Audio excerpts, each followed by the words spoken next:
এই ভোটের আবহের মধ্যেও তৃণমূল কংগ্রেস অভিযোগ করছে যে মুকুল রায় বিজেপিকে চালাচ্ছে এবং মুকুল রায় যা বলছে নির্বাচন কমিশন সেই কাজ করছে।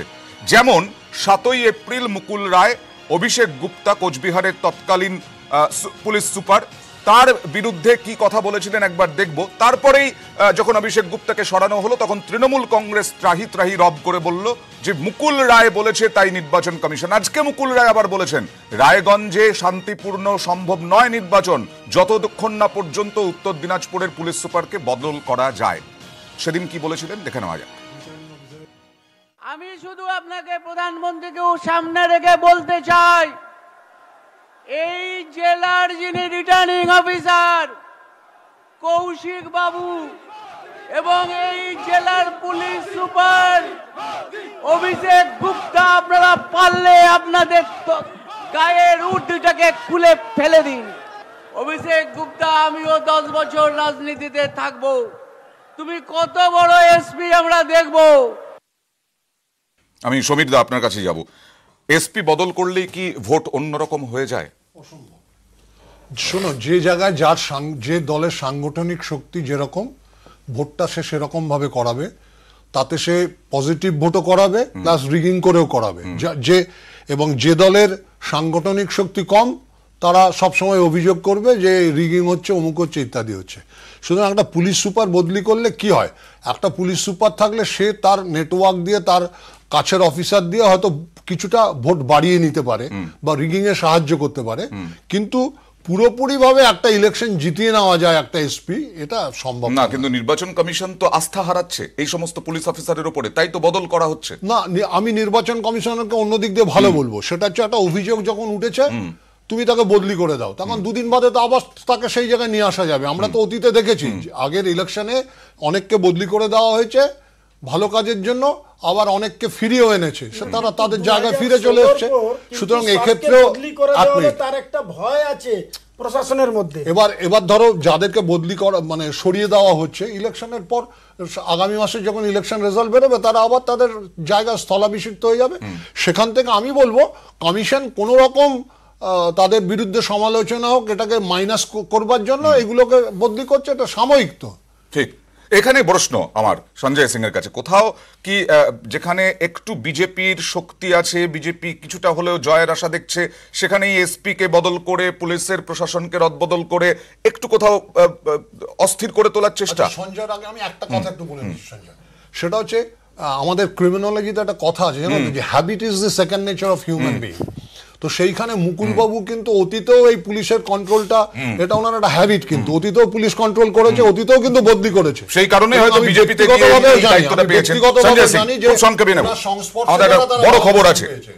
দেখুন, একটা কথা আপনাকে বলে দিই, যে আজকে আমরা যে আলোচনা করছি পুলিশ নিয়ে, বা এখানে লোক আমরা সকাল থেকেই দেখছি যে প্রত্যেকটা দলেরই আপনাকে একটু বিরত করছি এই মুহূর্তে। উত্তরপ্রদেশের খবর, ছাপ্পা ভোট রুখতে বিএসএফ এর গুলি। উত্তরপ্রদেশের সামলির ঘটনা, ভোটার কার্ড ছাড়াই বুথে ঢোকার চেষ্টায় বাধা বিএসএফ এর, পরিস্থিতি নিয়ন্ত্রণে শূন্যে গুলি বিএসএফ এর।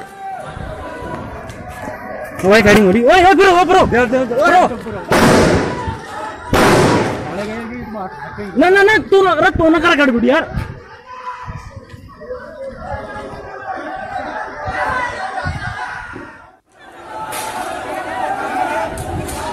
फायरिंग फायरिंग, हाँ फायरिंग फायरिंग फायरिंग, ওই ফায়রিং হরি। ওই ব্রো ব্রো ব্রো, না না না, তো না কার কাটবি यार। ছাদের উপরে আছে, সেখান থেকে হ্যাঁ আমি ফায়রিং ফায়রিং, हाँ ফায়রিং ফায়রিং ফায়রিং। আমরা কথা বলবো এই মুহূর্তে, আমাদের সঙ্গে রয়েছেন আমাদের প্রতিনিধি শাহনাজ রানা। শাহনাজ জি, क्या हुआ है? देखिए, बिल्कुल सुबह से मतदान चल रहा था। लोकसभा का कैराना मतदान है, कैराना लोकसभा सीट पर मतदान चल रहा है। 5 विधानसभा सीटों पर मतदान होना था।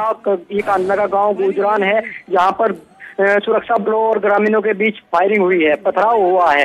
बताया ये जा रहा है कि फर्जी वोट डालने को जो है वहां पर ग्रामीणों को रोका गया था, जिसके बाद सुरक्षा बलों और ग्रामीणों के बीच झड़प हो गई और झड़प इतनी बड़ी कि जो है ग्रामीणों ने सुरक्षा बलों पर पथराव कर दिया और अपने बचाव में सुरक्षा बलों ने दूसरी ओर से फायरिंग की। दोनों ओर से कई राउंड गोलियां चली, पथराव हुआ, करीब आधे घंटे तक आमने सामने का टकराव जो है दोनों के बीच रहा। उसके बाद जो है डीएम शामली मौके पर पहुंचे, अखिलेश सिंह और एसपी अजय कुमार मौके पर पहुंचे, भारी पुलिस बल तैनात किया गया। गांव में जो है अफरा तफरी का माहौल था। बूथ जहां पर शाहनवाज जी, पता चला कि फर्जी वोट देने के लिए जो गए थे वो किस दल का है, कौन सा पार्टी का है? देखिए बिल्कुल वहाँ सभी दलों के आदमी हैं। अभी ये कह पाना कि किस दल के आदमी थे ये उचित नहीं है, क्योंकि पूरा गांव है, गांव में जो है हर बिरादरी के, हर समाज के, हर पार्टी के लोग हैं।